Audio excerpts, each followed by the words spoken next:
సత్యమును జీవమును ఆధారము నీ వాక్యము నా త్రోవకు.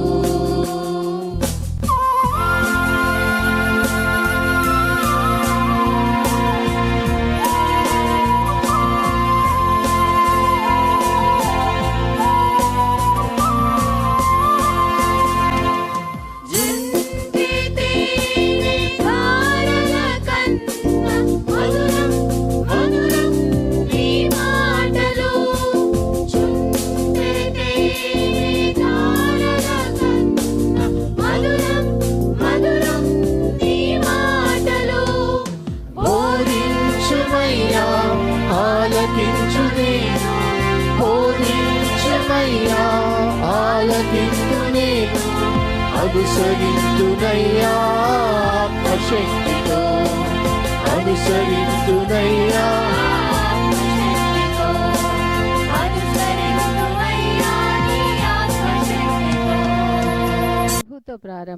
ప్రభుతో ప్రారంభం అనే ఆధ్యాత్మిక అనుదిన ప్రార్థనా కార్యక్రమానికి ప్రేమతో మిమ్మల్ని ఆహ్వానిస్తూ ఉన్నాం. మన జీవితానికి ఆదియు ఆధారమునైనటువంటి ఆ దేవుణ్ణి మొదట మరణించుకున్నట్లయితే ఆ దినమంతయు ఆయన కృపాక్షేమములే మన వెంట వచ్చును. మొదట అవేకునే లేవగానే మరి నీతిసూరుడైనటువంటి ఆయనని చూద్దాం, ఆయన మనలనైన స్వరాన్ని మనం విందాం. మన జీవిత కాలం అంతయు ఆయన ఆశీర్వాదములు దీవెనలు మన మీద కుమ్మరించును. యెషయి 65:24 మనం చూసినట్లయితే వారికి ఈలాగున జరుగును, వారు వేడుకొనుక మునుపు నేను ఉత్తరం ఇచ్చేదను, వారి మనవి చేయుచుండగా నేను ఆలకించెదను. మనవి చేయుచుండగానే ఆయన మన మనవిని ఆలకిస్తున్నాడు. కాబట్టి మరి ప్రతి దినము కూడా ఈ యొక్క అనుదిన ఆధ్యాత్మిక కార్యక్రమంలో మనం పాల్గొన్నట్లయితే మన జీవిత కాలం అంతయు కూడా ఆయన మేలులను మనం పొందుకోగలము. ఆ నిత్యరాజ్యంలో వారసులుగా మనము జీవించగలం. రండి, ప్రభుతో ప్రారంభ కార్యక్రమంలో పాల్గొనండి, ఆత్మీయ మేలులు పొందండి.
విడచి నీవు దీనుడవై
ప్రియ సంగమా, మరొక నూతన దినమును దేవుడు మనకు అనుగ్రహించాడు. ప్రభుతో ప్రారంభం, అనుదిన ధ్యానం, ఆత్మకు క్షేమం. ఈ క్షేమకరమైన సువర్తమానములు అనుదినము ధ్యానం చేస్తుండగా ఆత్మల కాపరి అయిన దేవుడు మన నుంచి ఏమి కోరుతున్నాడో ఆ వాస్తవాలు ఆయా భక్తుల జీవిత సాక్ష్యాల్లోంచి సాదృశ్యాలుగా మనకు అనుగ్రహిస్తున్నారు. నిజమే, మరి దావీదును దేవుడు నేను కోరుకున్నవాడు ఇతడే అని చెప్పటానికి దావీదు హృదయాన్ని ఎరిగిన దేవుడు మరి మా నుంచి నీవు ఏమి కోరుతున్నావో మమ్మల్ని కూడా నీవు కోరుకున్నవాడు అని భావించడానికి మేము ఏం చేయాలో దావీదు జీవితం నుంచి మాకు కొన్ని పాఠములు నేర్పిస్తున్నారు. కాబట్టి రండి, అందరం కలిసి దేవుని వాక్యాన్ని ధ్యానం చేద్దాం. ఆయన చేత కోరుకొనబడిన వారుగా మనము తీర్మానించబట్టకు, ఆహ్వానించబట్టకు, ప్రేమించబట్టకు దేవుడు అనుగ్రహించిన దివ్యమైన ప్రణాళిక ప్రభుతో ప్రారంభం. ప్రార్థన చేద్దాం. కృపగల దేవా, దయల తండ్రి, మీ పాదములకు స్తోత్రము చెల్లిస్తున్నాం నాయన. నీ ఉచితమైన దయా సంకల్పాన్ని బట్టి మమ్మల్ని ప్రేమించి మీరు అనుగ్రహిస్తున్న ఆశీర్వాదకరమైన సువర్తమానములు బట్టి ప్రభాస్తుతులు చెల్లిస్తున్నా. ఆయా భక్తుల జీవితాలు, వారి సాక్ష్యాలు మాకు సాదృశ్యాలు. మరి ఆనాడు వారిని ఏ రీతిగా కోరుకున్నారో, ఆ కోరుకోవడం వెనుక వారి హృదయం ఎలా ఉండిందో, మరి ఆ రీతిగా మేము కూడా నీ చేత కోరుకొనబడిన వారుగా భావించబట్టకు మా హృదయాలు కూడా ఏ రీతిగా మార్చబడాలో, మలచబడాలో మీరే మాకు బోధించమని మా రక్షకుడైన యేసు నామమున అడిగి వేడుకొంచున్నాం తండ్రి, ఆమేన్. స్నేహితులారా, నేటి కొరకు ఏర్పాటు చేయబడిన లేఖన భాగం దినవృత్తాంతాల మొదటి గ్రంథము 29వ అధ్యాయము 14వ వచనం. ఈ ప్రకారము మనఃపూర్వకముగా ఇచ్చు సామర్థ్యము మాకుండుటకు నేనెంత మాత్రపు వాడను, ఈ నా జనులెంత మాత్రపు వారు, సమస్తము నీ వలనే కలిగెను కదా. నీ స్వసంపాద్యములో కొంత మేము నీకు ఇచ్చి ఉన్నాము. స్నేహితులారా, దావీదు చివరి మాటలు నిన్నటి దినము ఆయన ఏ రీతిగా దేవునికి కృతజ్ఞతలు తెలియచేశాడో ఆ విషయాన్ని మనము నెమరు వేసుకున్నాం, జ్ఞాపకం చేసుకున్నాం. So he was attributing everything to God. ప్రభా, సమస్తము నీదే, సమస్తము నీదే. ఈ భూమి ఆకాశములు నీవి, నీ వశములో ఉన్నాయి. రాజ్యము నీది, అధిపతివి నీవు, ఏలువాడవు నీవు. ఈ క్రమములో మొదటగా సృష్టి యావత్తు కూడా నీది అంటూ, ఈ రాజ్యము అధికారము నీదే అంటూ, మూడవదిగా ఈ కానుకలు కూడా నీవే అంటాడు. ఈ కానుకలు కూడా నీవే. అక్కడ దావీదు వాడిన పదజాలం ఒక్కసారి చాలా విశ్లేషణగా మనం గమనిస్తే, నేటి మన గివింగ్ లేకపోతే మన కానుకల విషయంలో వాటిని మనము బేరీజు వేసుకుంటే ఎటువంటి భావన మనకుందో, ఎటువంటి భావన మనకు ఉండాలని దావీదు మనకు బోధిస్తున్నాడో, అనగా దావీదు ద్వారా దేవుడు మనకు బోధిస్తున్నాడో ఒకసారి మనం జ్ఞాపకం చేసుకోవడానికి ఒక చక్కని భావన ఈ 14వ వచనంలో మనకు కనబడుతుంది. అదేంటంటే, ఈ ప్రకారము మనఃపూర్వకంగా ఇచ్చు సామర్థ్యము మాకుండుటకు నేనెంత మాత్రం వాడను, నా జనులు ఎంత మాత్రం వారు, నా జనులు ఏమాత్రం వారు. ఈ ప్రకారం అనగా జనులు దావీదు బాగా ఇచ్చాడు, సంపాదించాడు, తనది ఇచ్చాడు, అదేవిధంగా అధికారులు ఇచ్చారు, జనులు సంతోషించారు, దావీదు సంతోషించాడు. సో ఆ దేవుని మందిరం యొక్క మక్కువ చేత ప్రజలందరూ ఈ రీతిగా మనపూర్తిగా ఇచ్చారు. నిన్న కూడా చెప్పాను, it was a voluntary contribution, not a compulsory. బలవంతంగా ఎవరు తీసుకోలేదు, బలవంతంగా అడగలేదు కూడా, వాలంటరీ.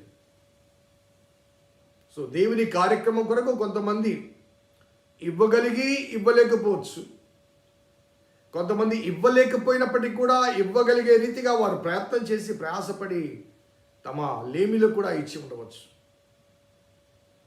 కలిమిలో ఇవ్వని వారు ఉన్నారు, లేమిలో ఇవ్వగలిగిన వారు ఉన్నారు.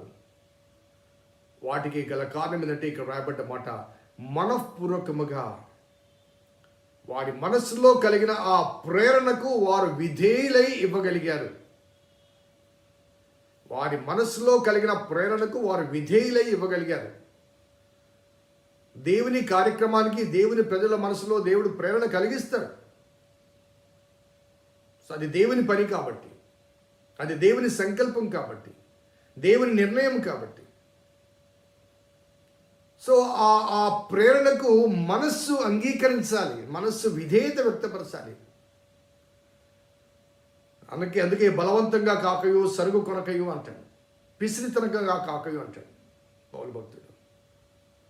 సో ఆ మనఃపూర్వకంగా అనే మాటలు ఆ మనస్సు పూర్తిగా లేకపోతే పరిపూర్ణంగా అంగీకరించాలి ఇవ్వటానికి.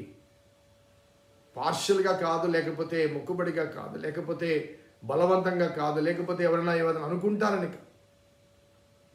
ఈ ప్రకారము మనఃపూర్వకముగా అది చాలా చాలా ఆవశ్యకం. ఎందుకంటే ఆ మనఃపూర్వకంగా ఇచ్చిన దానికే మనము దీవెనలు పొందుతాం. బలవంతంగా లేకపోతే రొక్కుబడిగా ఇచ్చిన వాటికి మనం ప్రతిఫలాన్ని పొందం. ఎందుకంటే మన హృదయము, మన మనస్సు మనం ఇచ్చిన దానికి భిన్నంగా ఆలోచిస్తుంది కాబట్టి. ఏదైనా కానీ సంతోషంగా ఇవ్వాలి, మనపూర్తిగా ఇవ్వాలి, వాలంటరీగా ఇవ్వాలి. కాబట్టి ఈ ప్రకారం మనఃపూర్వకముగా ఇచ్చు సామర్థ్యం అంటాడు. ఆ కెపాసిటీ టు గివ్. నా మనసులో నేను ఇవ్వాలని కోరుకున్నాను, సో ఆ ఇవ్వాలన్న దానికి కూడా నిర్ణయించుకున్నాను. కానీ ఇవ్వగలిగిన సామర్థ్యం నాకు లేకపోవచ్చు.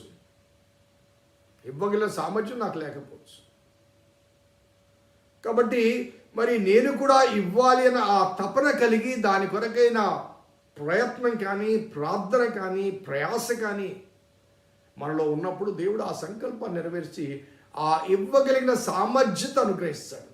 ఇవ్వగలిగిన సామర్థ్యత మనకు అనుగ్రహిస్తాడు దేవుడు. సో అది చాలా ప్రాముఖ్యమండి. ఈ క్రిస్మస్ సీజన్లో పేదల కొరకు, మరి ముఖ్యంగా HIV బాధిత బిడ్డల కొరకు మనము నూతన వస్త్రాలు ఇస్తూ ఉంటాం. ప్రతిసారి చెప్తుంటారు, మనము మన బిడ్డల కొరకు, మన కుటుంబాల కొరకు క్రిస్మస్ కాలంలో నూతన వస్త్రాల కొరకు వెళ్తుంటాం. మరి తల్లి తండ్రి లేని ఆ నిరుపేదలు, లేకపోతే వృద్ధాశ్రయంలో ఉన్నటువంటి ఆ బిడ్డల చేత విడవబడిన ఆ వృద్ధులకు, వారికి కూడా నూతన వస్త్రాలు మనతో పాటుగా ఆ సంతోషాన్ని పంచుకోవాలి కదా. దేవుడు తన కుమారుని మనకు కానుకగా ఇచ్చినప్పుడు మనము ఏదో కొంత కానుకగా పేదలకు ఇవ్వాలి కదా. ఈ ప్రేరణ కలిగించినప్పుడు ఆ ప్రేరణ కొంతమంది స్పందించగలిగారు కొంతమంది. ఆ స్పందన గల కారణం ఏంటంటే వారికి లేకపోయినప్పటికీ కూడా ఆ ఆలోచన వారికి ఉంది కాబట్టి, ఆ హృదయపూర్వకంగా మనఃపూర్వకంగా ఇవ్వాలి అనుకున్నారు కాబట్టి ఇవ్వగలిగిన సామర్థ్యత కూడా దేవుడు అనుగ్రహిస్తాడు. ఒకసారి ఆలోచించి చూడండి, ప్రభా ఇవ్వాలి అనుకుంటున్నాను కానీ నా దగ్గర లేదు, ఏం చేయాలి ప్రభా అన్నప్పుడు నీ చేతిలో ఆయన పెడతాడు. సో చాలాసార్లు చెప్తుంటాను, దేవునికి ఇచ్చి దేవుని ఎవరు గొప్పవారు చేయలేరండి. దేవునికి ఇచ్చడం ద్వారా దేవుని దృష్టిలో మనము గొప్పవాళ్ళం అవుతాం. దేవుని దృష్టిలో దేవునికి ఇచ్చడం ద్వారా, అనగా దేవుడు అంటే దేవుని పరిచర్య కొరకు మాత్రమే కాదు, నేను ఒక ఇవ్వగల స్థాయిలో పెట్టాడు, పుచ్చుకునే స్థాయిలో నేను పెట్టలేదు దేవుడు. కాబట్టి ఆ పుచ్చుకునే స్థాయిలో ఉన్న ఆ నిరుపేదలకు చేయుతనివ్వాల్సిన బాధ్యత మన మీద ఉంది. కాబట్టి ఇవ్వగల సామర్థ్యత అనే మాట వాడుతూ, ఈ ప్రకారం మనపుగా ఇచ్చే సామర్థ్యం మాకుండుటకు నేను ఎంత మాత్రం వాడను, పర్సనల్ వెరిఫికేషన్, నేను ఎంత మాత్రం వాడను, ఈ జనులు ఏ పాటి వారు అనే మాట, ఈ జనులు ఎంత మాత్రం వారు, నేను కానీ నా ప్రజలు కానీ. సో ఆ మాటతో ఆగిపోకుండా సమస్తము నీ వలననే కలిగను కదా, నీ స్వసంపాద్యములో నుంచి కొంత మేము నీకు ఇచ్చి ఉన్నామట. సమస్తము నీ వలనే కలిగిన అంటూ నీ స్వసంపాద్యములో నుంచి, అనగా మాకు ఇచ్చిన మా సంపద, మా సంపాదన అని భావించే యావత్తు కూడా మీరు మాకు అనుగ్రహించింది. ఒక వ్యక్తి 8 గంటలు పనిచేస్తాడు, అతనికి వచ్చే ఆదాయం తనకు సరిపోదు. ఒక వ్యక్తి 4 గంటలే పనిచేస్తాడు, ఆ 4 గంటలు పనిచేసినా కానీ అతనికి అవసరం మించిన ఆదాయం వస్తుంది. కాబట్టి వాట్ ఎవర్ వీఆర్ రిసీవింగ్, మన సంపాదనని భావించింది యావత్తు కూడా దేవుడు మనకు అనుగ్రహించింది. కాబట్టి నీ స్వసంపాద్యంలోంచి, నా స్వసంపాద్యం కాదు, నా సంపాదన కాదు, నా ఆస్తి కాదు, నా ఐశ్వర్యం కాదు, లేకపోతే నా ఘనత కాదు, నేను సంపాదించింది కాదండి, నీవు సంపాదించి నా దగ్గర ఉంచినది. ఇంకొక మాట చెప్పాలంటే, నీవు సంపాదించి నా వద్ద ఉంచినది. ఒకసారి ఆలోచించండి, దేవుడు ఇవ్వకుండా మనం ఏమైనా పొందగలమా?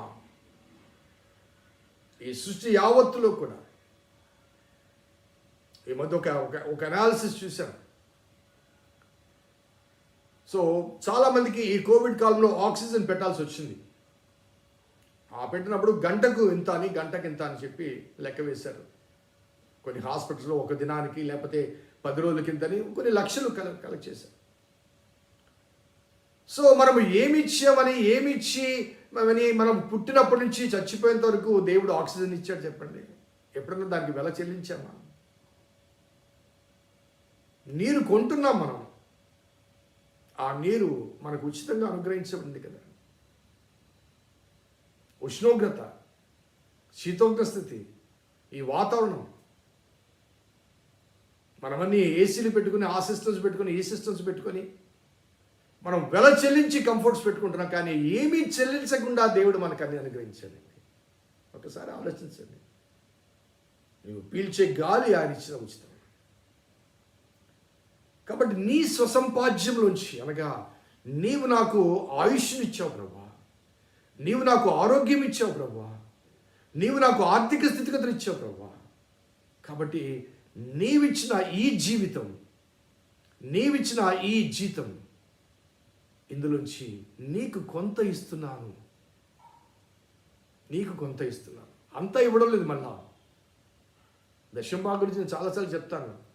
ఎందుకు 10% వెనక్కి ఇవ్వాలంటే, వ్యవసాయదారుడు తాను పండిన ఆ పంటలోంచి ఆ గింజలు రాగానే ఆ ధాన్యంలోంచి కొంత తిరిగి అదే నెలలో మళ్ళా విత్తాలి. విత్తితేనే పంట next year. That is the tithe. 90% వ్యవసాయదారుడు భూస్వామి భుజించవచ్చు. ఆ 10% తిరిగి ఆ భూమిలో చల్లితేనే నెక్స్ట్ ఇయర్ నువ్వు మళ్ళీ పంట కోసేది. చల్లకపోతే నెక్స్ట్ ఇయర్ పంట లేదు. That's the reason why we need to give to God, to receive the blessing again and again and again, to reap the harvest again and again and again. That's the secret. కాబట్టి నీ స్వసంపాద్యంలో అంటూ మరి ఆ 15, 16, 17 వచనాల్లో ఒక విధమైనటువంటి దేవునికి సమర్పణ భావాన్ని, thank you lord for my life అనే భావాన్ని ఆ 3 వచనాల్లో కనబడతాను. చెప్తారు చూడండి. మా పితరులందరి వల్లనే మేమును నీ సన్నిధిని అతిథులమును పరదేశులమై ఉన్నాము. మా భూ నివాస కాలము నీడ అంత స్థిరముగా ఉన్నవాడు ఒకడును లేడు. మా పితరుల వలె, అనగా నిన్నటి కాలంలో అబ్రహాము ఉన్నాడు, నేడు లేడు. నిన్నటి కాలంలో ఇస్సాకు ఉన్నాడు, యాకోబు ఉన్నాడు, మోషే ఉన్నాడు, అహరోను ఉన్నాడు. నిన్నటి కాలంలో ఉన్నవారు నేడు లేరు. నేడు ఉన్న నేను రేపు ఉండను. కాబట్టి మా జీవితము అస్థిరమైనది. We need to realize the fact of the life. మా జీవితము అస్థిరమైనది. స్థిరముగా ఈ ప్రపంచంలో ఉండగలిగిన వ్యక్తి కానీ శక్తి కానీ ఎవరు లేరు. నీవు దాచుకున్నవి కానీ, నీవు దోచుకున్నవి కానీ, దేవునికి ఇవ్వకుండా దోచుకున్నవి కానీ, ఇవేవి కూడా నిన్ను కాపాడలేవు, నీ ప్రాణాన్ని కాపాడలేవు. There is an appointed day for you to enter into this world. So also there is an appointed day for you and me to leave this earth. కాబట్టి నీడ వంటి అస్థిరమైనది మా నివాస కాలము స్థిరముగా ఉన్నవాడు ఒకడును లేడు. మా పితరులు ఉన్నారు, వెళ్ళిపోయారు. ఈరోజు మేము ఉన్నాము, వెళ్ళిపోతాం. ఒకసారి ఆలోచించండి. మన పేరెంట్స్, కొంతమందికి మన పేరెంట్స్ వెళ్ళిపోయారు, కొంతమందికి వారి తాతలు అవ్వలు వెళ్ళిపోయారు. ఎక్కడున్నా చెప్పండి. వారి వలె వారి క్రమంలో మనము, మన క్రమంలో మన బిడ్డలు, మన తర్వాత తరం వారు. సో పాసింగ్ బై ఒక క్రమంలో వెళ్ళిపోతూ ఉంటాం, ఒక ప్రవాహం వలె వెళ్ళిపోతూ ఉంటాం. నీడ వంటి అస్థిరమైనది. ఉదయాన్నే సూర్యరశ్మి ఒక చెట్టు మీద పడితే నీడ ఈ పక్క ఉంటుంది. ఆ సూర్యుడు పైకి రాగానే నీడ మారుతూ ఉంటుంది. సూర్యోదయానికి సూర్యాస్తమయానికి ఉన్న తేడా మన జీవితకాలం. కాబట్టి 16వ వచనం, మా దేవా యెహోవా, ఈ నీ పరిశుద్ధ నామం యొక్క ఘనత కొరకు మందిరమును కట్టించుటకే మేము సమకూర్చిన ఈ వస్తు సముదాయము నీ వలన కలిగినదే, అంతయు నీదే. నీ వలన కలిగినది అంతయు నీదే. అలాగే ఆ క్రమంలో గమనించండి. నా దేవా, నీవు హృదయములను పరిశోధన చేయుచు యథార్థవంతుల యందు ఇష్టపడుచున్నావని నేను ఎరుగుదును. నేనైతే యథార్థ హృదయం గలవాడిని, ఇవి అన్నీ మనఃపూర్వకంగా ఇచ్చి ఉన్నాను.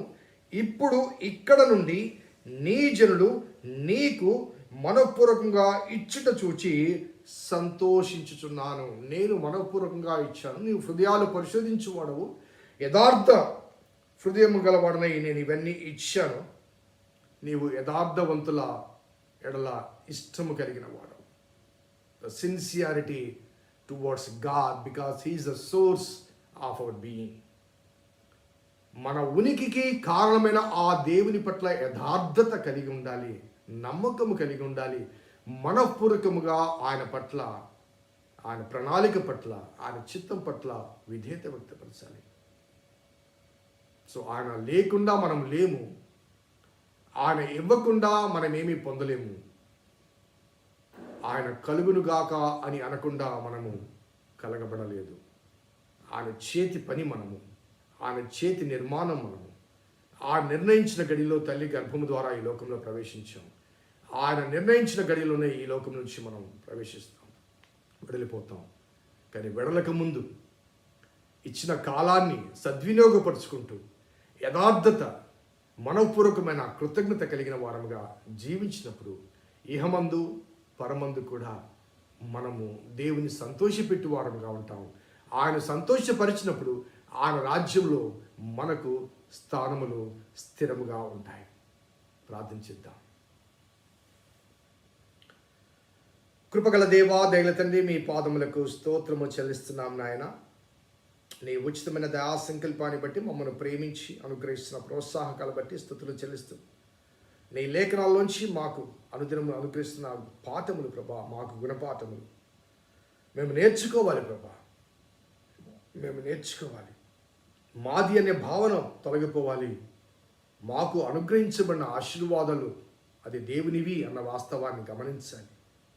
దేవునివి, దేవునికి ఇవ్వడములో ప్రభా మరి యథార్థత మాలో నీవు చూడాలి.